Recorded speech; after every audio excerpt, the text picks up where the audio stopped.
Okay, we are at the Subaru Baja Outbacks and Ascents. Is it the Ascent? No.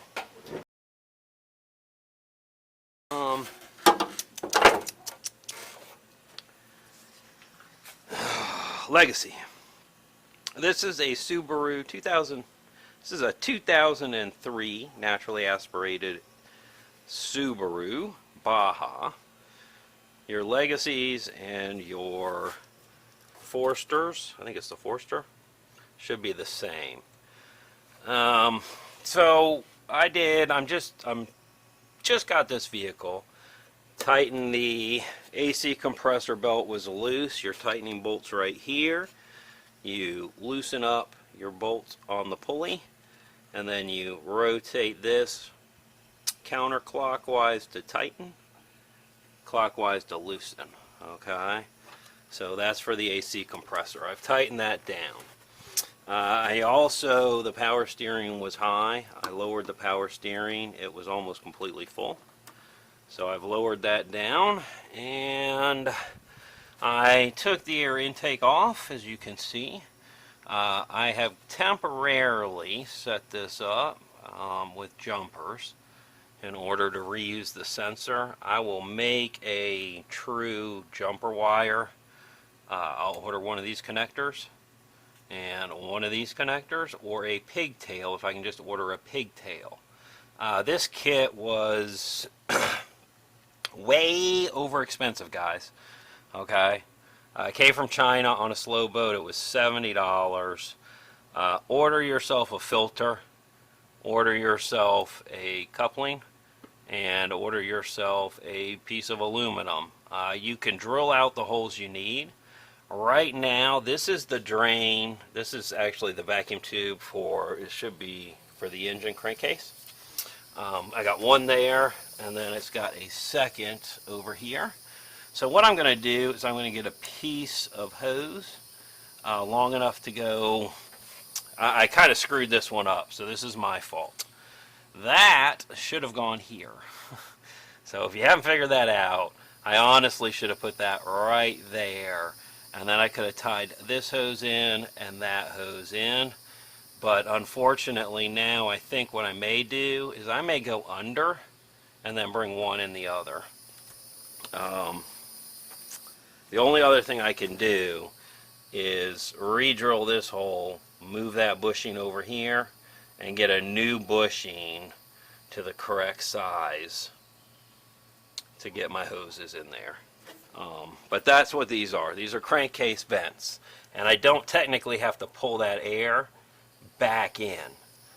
I could tee it off and then come up to one vent, and I might do that, but I did notice something.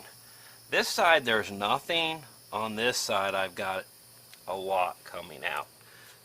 So I'm going to double check, but one may be positive and one may be negative. Sometimes that is how they're set up. I just don't know how this one's set up. I have not researched it yet. I just got this vehicle. The one thing I did want to point out for you is, of course, your oil dipstick, oil fill, you're going to know where those are, but if you don't on a Subaru, they're right there. However, you do have a transmission dipstick. Honestly, with the air cleaner assembly, I'd have never seen that thing down there and never known it had one. So just so you know, you do have, and that's really what I wanted to point out today, a transmission dipstick down here. The factory air cleaner assembly basically covers this area, and you obviously can't check it.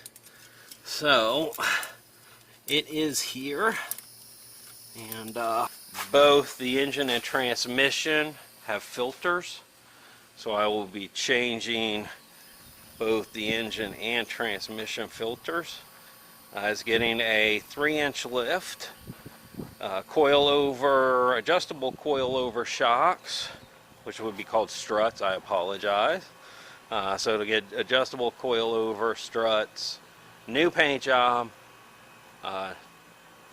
newish interior, new stereo, and new tires, new rims. What else? I think that's it, guys. I think that's all it's getting. We're going to check the brakes, of course. But other than that, well, I guess there it is getting some other stuff. It's getting a facelift because this bumper cover is damaged. It's getting the fender repaired.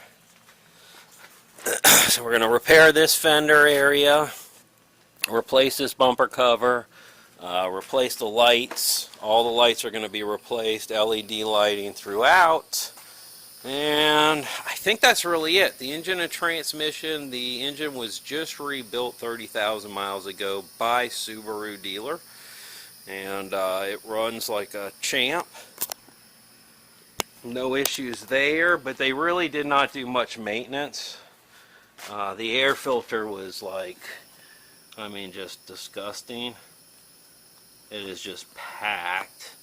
And when I say packed, guys, if you pull a filter and it looks like this is a bad filter, okay? That should have been changed a while ago, which is the reason I'm going to service everything. I'm also going to check, I don't know if it has rear gear oil as well. I'm not sure. I've never owned a Subaru, so this is going to be new for both of us. I have owned and done maintenance on a lot of vehicles. But I'll be learning as we go, so sometimes that helps point stuff out, like that dipstick tube for the transmission. Who would have thunk it? Now this car is getting a little bit, I think that's rust. That may just still be paked in dirt. Looking here, can you see how black that is? Okay, so I'm going to say we've got a power steering leak going on that we're going to clean up and figure out. But the whole car was that dirty, okay? Only rust I've really found is both radiator mounts are rusted. I've got a rusty hose clamp there. Some of these pulleys, even though this motor was rebuilt, are still kind of crusty. Obviously they leave all that and just reuse it. Other than that, there's really no rust. There is a little rust here, so those all get sanded down, and we're gonna have to do some stuff with this. I have a feeling it is leaking up front here. Yes. So really what we're missing a rubber seal here, and both rubber seals that go around this area, and that is allowing water to come down that pillar when it rains and into the cab, or into the back. So we're going to fix that because we are going to be kind of wanting to keep our stuff dry that's in there. I would like to. It's going to be getting rod holders. It's going to carry a float boat. It's getting a hitch. We'll be able to haul the bicycle on it.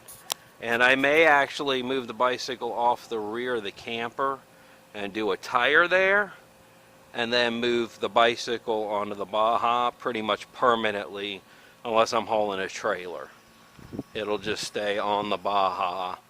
It'll go up on the flatbed of the 42 Chevy, and that's how we're going to haul it, and the trailer at the same time, the Tow Light 27T.